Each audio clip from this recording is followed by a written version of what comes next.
Hey, this is Anney. And Samantha. And welcome to Stuff Mom Never Told You, a production of iHeartRadio's How Stuff Works.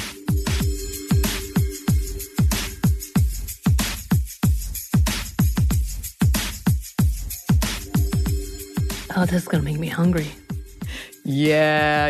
It's very rare that we do episodes on this show that have cravings attached to them. I'm going to need some pancakes now that we've been talking about them. I could go for pancakes. I haven't had pancakes in forever. We need to go to the pancake social right near us. There is a pancake restaurant in here. I've never been to it. Not a sponsor, just located near us. On lists.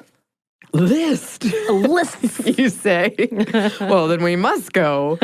Well, we're going to have to persevere through this first. Yes. Here we go. I wanted to ask you, are you a cook, Samantha? Well, I am a box or an instructions kind of cooker. So essentially, if you hand me something and tell me to do it this way, then I'm like, cool, let me do that. But I'm also one of those worriers when it comes to cooking. So I will overcook almost everything. Oh, really? Yes, because I don't want to die or have some kind of body malfunction. That's a good way to put it. Because of my dinner, or I don't want anyone else to experience that. So chicken is always going to be a little more cooked than not.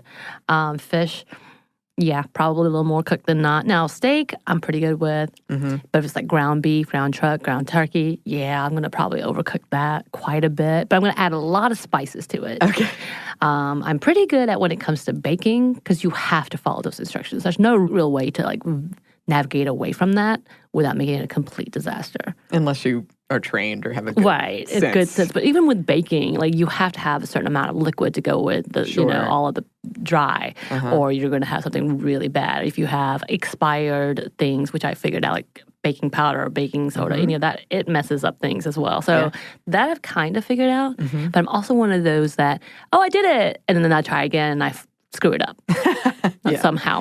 It turned out so well last time, and no one believes me. It's the humidity. Ugh. I always blame the humidity. Is that what it is?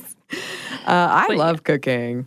I'm the opposite of you. Right. You make full-on festive meals. I do those out of boxes, once again. Everything comes out of a macaroni and cheese box or canned veggies that I'm going to reheat somehow. Yeah. Yeah, I love it. I don't necessarily love the obligation of it. It was something I struggled with for a while when I was like, I'm a feminist now. Should I cook for other people? The answer is yes. Yeah. But it's fine. If you like to do it, then yeah. But I'm risky, perhaps, with my behavior cooking. I don't overcook. I'll be on the edge of... No. Yeah, so that's an interesting... So that means I'm not going to eat at your house. No, if other people come, okay, then I won't risk your health. You're not going to be trying one of those that's like, look, chicken, medium well, or medium. I'm like, what the hell's wrong with you? You're going to die.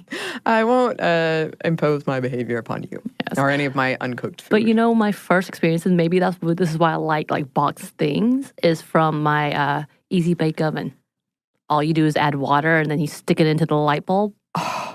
I wanted an Easy Bake Oven so badly, and I got it as a gift when I was way too old for it. I said, I haven't asked for this in last years. So I just got it and kind of put it away and donated it. Look, I love those sugary paper tasting cookies so much. Well, I was very jealous of you. I didn't know you, but I used to... in my French class, we had a day where everyone would bring in desserts.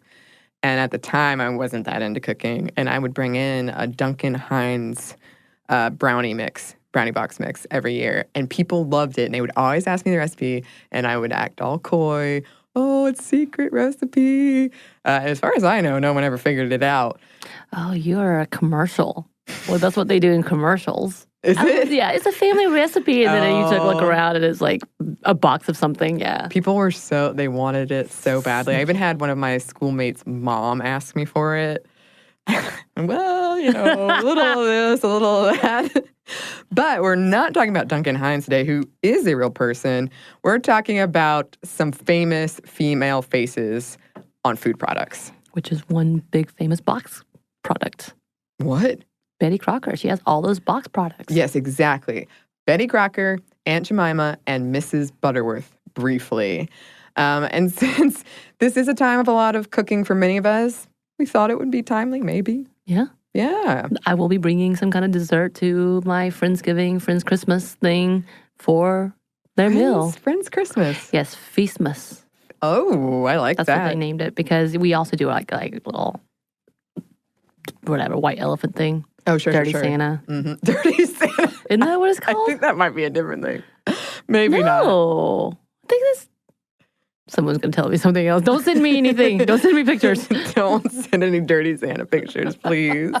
It is SantaCon as we record this. Unless, it's really good. No. I'm the one who has to deal with the inbox. Don't do it. And I just want to say, before we get into this, that when I was researching it, I got a ton of results like the top 5 sexiest food icons. This made me think, why does the green M&M have to be sexy? Because the legend, that if you're eating it, it's going to make you horny. The green M&M? Yes. Specifically? Always, I grew up knowing this, and we were all felt a little naughty. We'd save the green for last. What? I don't think it worked, though. I would be shocked if it did. I have never heard this. Wow. We knew this growing up. The green M&M. The things you know when you're a kid. The things you believe and think you're so witty when you're a kid. And then the red M&Ms were poison. Oh, no, I didn't hear that. The brown M&Ms are like whatever.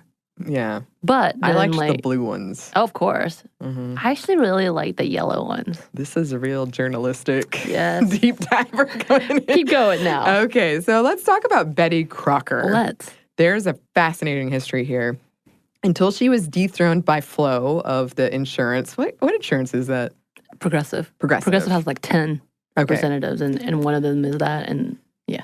Okay, so Flo, Betty Crocker was the most famous fictional female in the U.S., according to Adweek. A 2015 New York Daily News article listed her alongside Barbie, Santa Claus, and Uncle Sam as one of the world's most influential fictional figures. Wow. Over 200 grocery products carry her name. These days, Betty Crocker graces many boxes of cake mix and canned icing, but she used to be someone women could contact for cooking advice. Dear Betty Crocker, my cake won't rise. Dear Betty Crocker, what's the secret to fluffy pancakes? Dear Betty Crocker, I need a good pie recipe. Betty Crocker not only provided the answers to cooking questions like these, she was also a proponent of trying new things in the kitchen, and she would be there as a safety net if something went wrong. But now for the important question. Is she a real person? And the answer is nope. The Washburn Crosby Company, a flour milling company which would go on to become General Mills, developed the character of Betty Crocker as a part of an advertising campaign.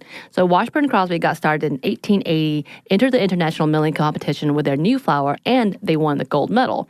They were so thrilled that they changed the name of their product to Gold Medal Flour, which still exists, and the #1 selling brand of flour to this day. Yeah. In 1921, the company decided to run an ad for Gold Medal flour in the Saturday Evening Post. The ad consisted of a jigsaw puzzle of a small town square, and the prize for correctly solving the puzzle and sending it in was a gold medal flour-shaped pincushion, which I actually would really like myself, even though I don't sew. Wait, is it like a shape of the actual bag of flour? Yeah, like the bag of flour. Okay. Uh-huh. Over 30,000 people sent completed puzzles to Washburn and Crosby, and a lot of them included baking questions, to the company's surprise. The smallish advertising department, composed entirely of men and led by Samuel Gale, had dealt with customer questions and complaints previously. They would direct these questions to the women who worked at the Gold Medal home service staff. However, Gale wasn't a fan of using his name when he signed off on this advice. He suspected the customers would rather get advice from a woman, who, of course, did most of the cooking in the home at the time, gender norms being what they were. The very fact that these men consulted women before answering questions reinforces that whole thing, that whole idea. And most people writing in were women. The amount of questions the company received as a part of the contest really emphasized the need for a woman to answer these questions. So a woman people would trust. So they invented a fictional woman to fill their needs. Betty Crocker. Her last name was actually borrowed from William G. Crocker, who at the time, had just retired as the director of Washburn Crosby. The first name was chosen because it sounded all-American, both cheery and unthreatening. With the name decided upon, they needed a signature. Female employees were called upon to submit their ideas. The winning signature was Secretary Florence Lindbergh's. So any letter answering a customer's question would be signed Betty Crocker, quote unquote. People were even trained to match the signature. Such was the demand for Betty Crocker. The company created the Betty Crocker Kitchens, cooking schools that they sponsored throughout the country. Women who worked in the home ec department at the company who were involved in answering mail addressed to Betty were called the Croquettes. The Croquettes. Which is really kind of gross sounding. I don't know why. For 3 years, Betty Crocker existed primarily in written format or in name at these schools. That changed in 1924 when she debuted on Washburn Crosby's new radio cooking show on Minneapolis's WCCO, which stood for Washburn Crosby Company. This was a station the company saved from bankruptcy. The show was called Betty Crocker Cooking School of the Air. Graduates of the on-air school sent in reports to be graded by Betty Crocker. That first year, there were 238 graduates. The show was written and hosted by home economist Marjorie Child Husted. The show pretty quickly went nationwide after that, and each region had their own Betty Crocker voice. The scripts were written at the company's national headquarters. It had featured prominent guests like Joan Crawford and Cary Grant. In 1927, the radio show became a part of the new NBC network, where it would remain for 24 years. Over 1 million listeners enrolled into the on-air cooking show over that time. So when Husted was later asked about the whole thing, she said, "It is very interesting to me to look back now and realize how concerned I was about the welfare of women as homemakers and their feelings of self-respect. Women needed a champion. Here were millions of them staying at home alone, doing a job with children, cooking, cleaning on minimal budgets. The whole depressing mess of it. They needed someone to remind them that they had value." Very smart. Yeah. The first grocery item bearing Betty Crocker's name was a soup mix in 1941. The cake mix appeared a few years later in 1947, and then in 1950, Betty Crocker's picture cookbook hit the shelves. It sold 2 million copies in its first 2 years and has sold over 60 million copies since, and it's still available under the name The Betty Crocker Cookbook. My parents had that. Do they really? Mm-hmm. It is sometimes referred to as the Kitchen Bible or Big Red. Recipes complete with pictures, that was a new thing. That was very exciting at the time. It was another way to make cooking less intimidating. In 1945, Fortune magazine named her the second most popular woman in the United States, behind Eleanor Roosevelt. They also outed her as a fraud, that she wasn't a real person, but nobody seemed to care. Nope. And this whole thing led to her nickname, the First Lady of Food. Surveys from this time period found that 9 out of 10 women were familiar with Betty Crocker. She was getting about 5,000 letters a day. Wow. According to Susan Marks in her book, Finding Betty Crocker, The Secret Life of America's First Lady of Food, people who visited the headquarters to find out Betty Crocker wasn't real often started crying, and the company even kept tissues at hand for this. Oh, wow. Yeah. I guess that's really heartbreaking. And I think we forget, too, there was no internet at this time. Yeah. You were really dependent on either people you knew in your life teaching you or sharing their recipes with you, or recipe books. And if you're trying to mix things up, especially on a budget, which women were pretty judged for at that time, right. How fancy of a thing can you make this cheap thing? That's why we got things like aspics. Mm-hmm. That is a lot of stress. And I'm sure it was very comforting to have someone you could call and who would just be someone you could talk to about it. At the behest of the U.S. Office of War Information in 1945, Betty Crocker spent 4 months on the radio show Our Nation's Rations, aimed at helping listeners be creative and resourceful when it came to cooking with rationed foods. In parallel, there was a Betty Crocker pamphlet about the same thing called Your Share. 7 million copies of it were distributed. A second pamphlet, Through Highway to Good Nutrition, was recognized by the American Red Cross for contributing to the national interest. Wow, that's big. So in 1951, the advent of televisions in home across the U.S. meant Washburn Crosby needed to find someone to be the face and voice of Betty Crocker. They hired actress Adelaide Hallway for the role. Betty Crocker showed up a handful of television programs at the time, including Betty Crocker Television Show and the Betty Crocker Star Matinee.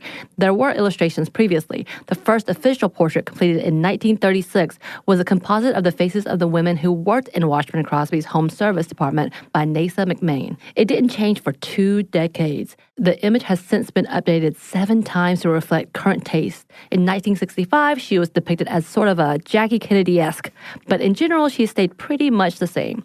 A white woman with brown hair around the age of 32, wearing red and white. A 1996 rendition by painter John Stuart Ingle did image her with olive skin in an attempt to make her more inclusive. He created this portrayal based on 75 images of women General Mills thought captured the spirit of Betty Crocker. By observing the evolution of Betty Crocker, we can get an idea of the evolution of American women. Yeah, and especially how we perceive them. From 1954 to 1977, high school seniors competed for scholarships around their skills in home ec in the Betty Crocker Search for the All-American Homemaker of Tomorrow.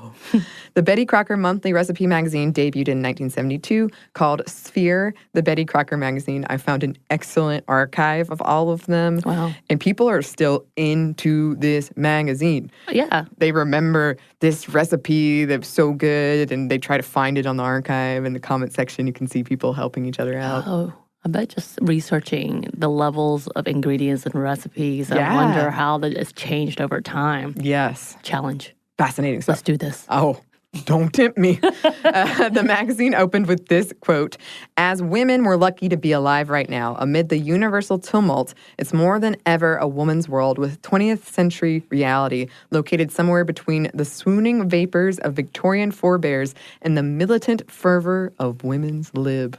Wow, those are some really big extremes. So 70s. Can I be the swooning Victorian? Yes. Okay, cool, Yeah. cool. So nowadays, she has a website full of recipes and advice. When the Betty Crocker iPad app, debuted in 2010, it was among the most popular free apps. Betty Crocker pamphlets are available in grocery stores still. Really? Yeah. Wow. In 2014, she got some media attention when the company started supplying same-sex wedding cakes in Minnesota, their home state. When gay marriage was legalized, the company gifted the first 3 gay couples married in Minnesota with gifts and a wedding cake. In the same year, her website launched 30 cakes for 30 days of Ramadan. The Middle East is the brand's second largest market. A 2016 update of her cookbook added an entire chapter for vegetarians and recipes like chicken tagine. It's also been translated into Spanish. Other books have been added to the enterprise as well, like Betty Crocker's Home Indian Cooking. 250 books with her name have been published. At General Mills headquarters in Minnesota, there's a Betty Crocker available for questions 24/7. So now if you go, there will be a Betty Crocker. If you go looking for Betty Crocker, someone will be there. Wait, so do they just all change it out? I guess there's a shift. Oh, there's per? shifts. Sure. I would hate to be on the night shift. I would love to interview someone who's been Betty Crocker. Does anybody know anyone that's been Betty Crocker? Oh, please let us know. We need to interview Betty Crocker. Oh, missed and then opportunity. can we have a 10-minute session where people send in questions? Yes, I would love to. Oh, I think that would be awesome. Yeah, I have to say the story of Betty Crocker was a lot more interesting than I thought it was going to be. It is very interesting. And it's also it just shows how we've changed, and it's interesting to look at it through this character. And it's kudos to them progressing over time. Yes. Well, we have some other food characters to talk about, but first we have a quick break for a word from our sponsor.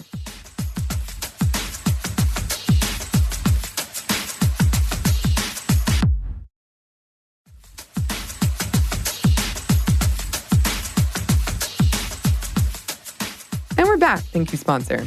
Oh, is it time for the sexy syrups?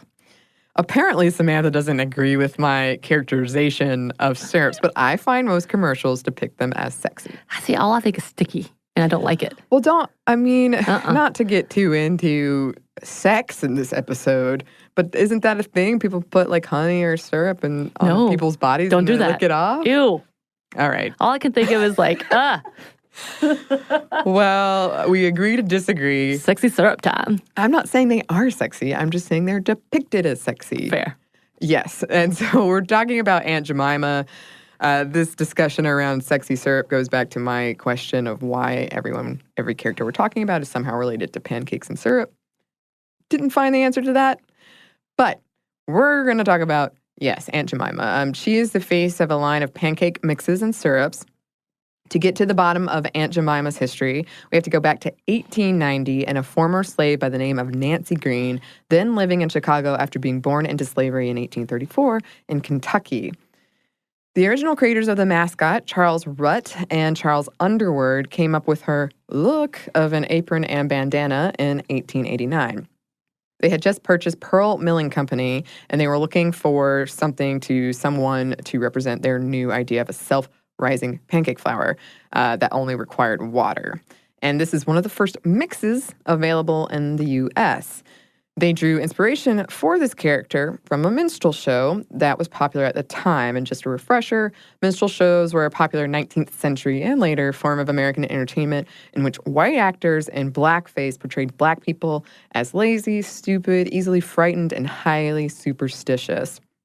A popular song of these minstrel shows was penned in 1875 by a black performer, Billy Cursands, and it was called Old Aunt Jemima. In minstrel shows, it was performed by people in blackface, and a white man portrayed Aunt Jemima as a slave on a southern plantation. He wore the look that they ended up going with. Mm-hmm. The two original creators of Aunt Jemima's character in regards to selling a food product sold their company the same year they came up with her to R.T. Davis. He found Nancy Green and with her created the Aunt Jemima brand. People were intensely curious about the true identity of Aunt Jemima, so much so that the police were called to control the crowd at the Aunt Jemima exhibit at the 1893 World's Columbian Exposition. Green served thousands of people that visited the exhibit pancakes, and people reportedly were so charmed by her kind demeanor that she was awarded for her showwomanship at the exhibition. As a result of her extremely successful appearance there, the company received 50,000 orders for their pancake mix in the wake of it. They renamed their company to Aunt Jemima Mills Company in 1914, and they were so impressed with Green's performance, they offered her a lifetime position as their spokesperson as sales of their products continued to soar.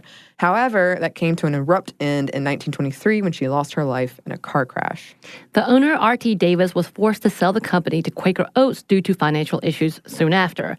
Anna Robinson was tapped to be the new face of Aunt Jemima, a portrait now appearing on packages. She also appeared at the 1933 World's Fair, which was followed by Chicago-based blues singer and actress Edith Wilson. She became the first person to appear as the character in commercials. And at this time, ads still included racial dialects like Isa. Former teacher and actress Ethel Ernestine Harper assumed the mantle after Wilson. After that, an advertising employee at Quaker Oats named Rosie Hall took on this position. Once she died, her grave was deemed as a historical landmark. In 1955, Eileen Lewis made her first public appearance as the mascot of Aunt Jemima restaurant in Disneyland. Anna Short Harrington also did a stint as Aunt Jemima at public events in the New York area.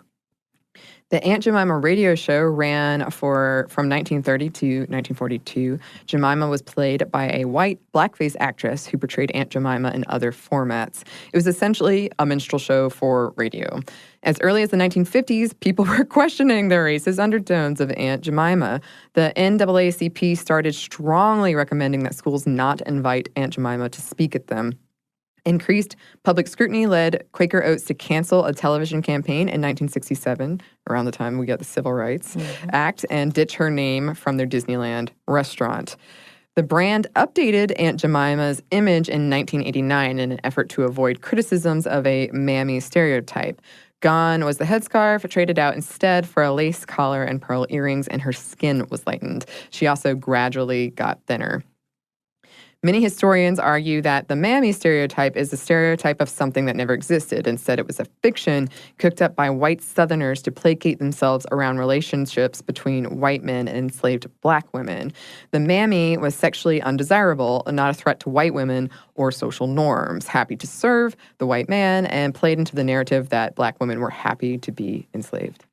According to Kimberly Wallace Sanders in her book, Mammy, A Century of Race, Gender, and Southern Memory, Quote, Aunt Jemima's success was predicted upon a fascinating interweaving of commerce, memory, and racial nostalgia that served as a vehicle of post-Civil War national consolidation.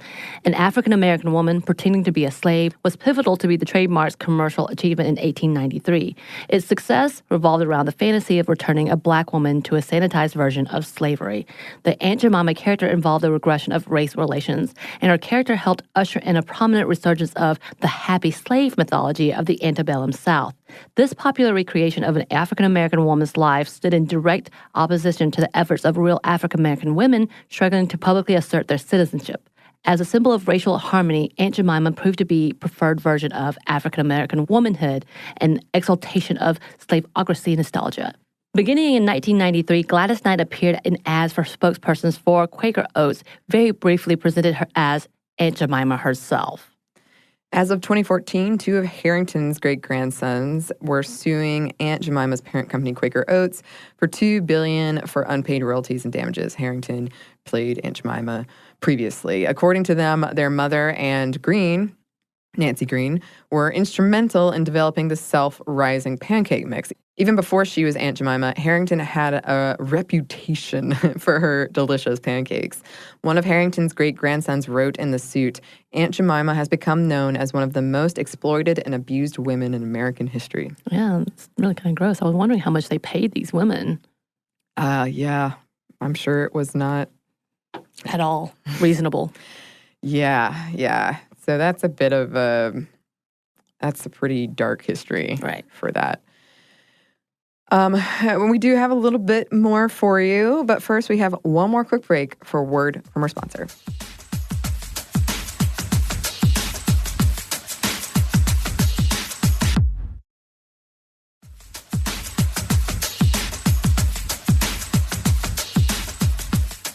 And we're back. Thank you, sponsor. And we're back with Mrs. Butterworth. More syrup. More syrup. I'm telling you. So I didn't even consider her when I was originally planning who to involve in this episode. Right. But that the study we mentioned earlier, finding Betty Crocker as the most recognized woman in the United States or whatever, Mrs. Butterworth was behind her. Which is interesting. I do, as we're talking, I can see the picture of the children talking to the bottle. Yeah. That's what I'm seeing right now. But yeah, I do remember that commercial pretty distinctly. They have a whole wealth of commercials available throughout the decades if you would like to see them. So yes, let's talk about her. She is now synonymous with a brand of boxed pancake mixes and syrups, although her most iconic iteration is as the shape of the pancake syrup bottles. That shape, a bottle in the shape of Mrs. Butterworth, a woman, was patented in 1966. Mrs. Butterworth is unique in this sense. She is one of a few, if not the only, products shaped after their namesake. I couldn't really think of anybody else. All right. She's sort of grandmotherly in her shape, a button-down dress with a collar, a wide skirt. Her hair is up in a bun. I suppose the sweetness of syrup is sort of symbolic of the sweetness we assume women have. She does cross her hands perfectly into her lap almost. Yeah. Since gender norms at the time placed women in charge of all things domestic, including the kitchen, she, in theory, if she was a real person, would know what she was talking about. These are the speculations when I was really trying to get to the bottom of why. Why? Why? Just why? Just why. Mrs. Butterworth's history is a bit murky. First off, when you search Mrs. Butterworth, one of the first suggested search terms is Mrs. Butterworth black? Rumor has it she was originally modeled after actress Thelma Butterfly McQueen, who posed for the iconic bottle soon after she wrapped up filming as the mammy character Prissy in Gone with the Wind. However, that doesn't really square with her first on-air appearance, where actress Cliff Arquette, as Charlie Weaver, presented her as an older white woman. Actress Mary Kay Bergman went on to later provide the voice of Mrs. Butterworth, similarly in the style of an older white woman. A lot of questions around racism in Mrs. Butterworth seems to stem from her proximity to and perhaps mimicry of Aunt Jemima. In 2009, Pinnacle Foods revealed Mrs. Butterworth's first name is Joy. Prior to the reveal, the company launched a contest encouraging people to guess the name. 2 people won $500 for correctly guessing, and a case of the syrup, of course. This is interesting because, according to a brand manager, no one bothered to ask what the first name was until an employee's son asked. This could be because she's fictional, or it could be because, at least partly, because the most important part of her identity is that she's married, obviously. Right. What else do you need to know? She's married. Her worth is marriage, duh. Her worth is butter. Marriage. An Onion headline from 2017 read, Mike Pence asks waiter to remove Mrs. Butterworth from table until wife arrives, poking fun at his reluctance/refusal to be alone with a woman other than his wife. Here is the article. It's really brief. Expressing concerns about the propriety of being left alone with a syrup container of the opposite sex, Vice President Mike Pence reportedly asked the waiter Thursday to remove Mrs. Butterworth from the table until his wife arrived to join him at a local diner. "Excuse me, sir, would you please take this out of my line of sight until my wife gets here?" said Pence, who reportedly attempted to put the table sugar dispenser and salt and pepper shakers between him and the feminine syrup bottle, before deciding that even having Mrs. Butterworth within arm's reach could lead him to have impure thoughts. "It just would not be right for me to sit here alone with a woman-shaped container, particularly one as shapely as this. In fact, I would advise you to do the same for the man sitting over there. I see is sitting very close to Mrs. Butterworth, even though he appears to be wearing a wedding ring." At press time, Pence had asked the waiter to pour syrup on his pancakes for him, as it would be unseemly to handle the curves of the plastic woman in such a public place. Wait, isn't she like a bell shape? She is, but one of the second most returned search items for me was what happened to Mrs. Butterworth's boobs. And there's a whole Reddit thread about, didn't she used to have big boobs? What happened to the boobs? I don't remember boobs. Maybe because I wasn't looking for them, maybe? Yeah. I don't know. Most people seem to say they were at the 80s shape. Well, apparently, a commercial that came out in early 2019 depicted Colonel Sanders of KFC and Mrs. Butterworth, the life-sized bottle. What? Flirting? Yeah. Yeah. Oh, yeah. So Mrs. Butterworth makes the first move, so I guess that's progress. Sure. She's the one that's coming on to him.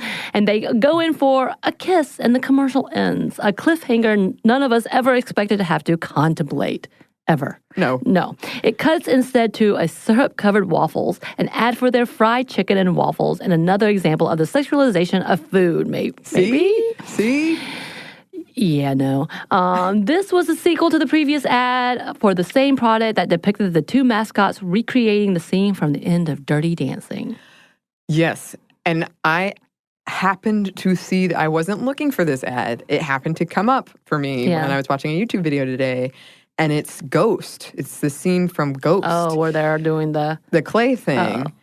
And I think... But wait, is it Dirty Dancing or is it the clay thing? I think there's more than one. So they just really like Patrick Swayze. That's what you're trying to tell me. That could be true. I mean... Well, I learned that they have a Nashville Hot version of this now for limited time. So, of course. I'm not going to lie. That sounds delicious. Okay? First and foremost. However, do I want it to be sexualized? No. I don't want to think about Colonel Sanders being sexual. Neither do I want to think Mrs. Butterworth. You do you.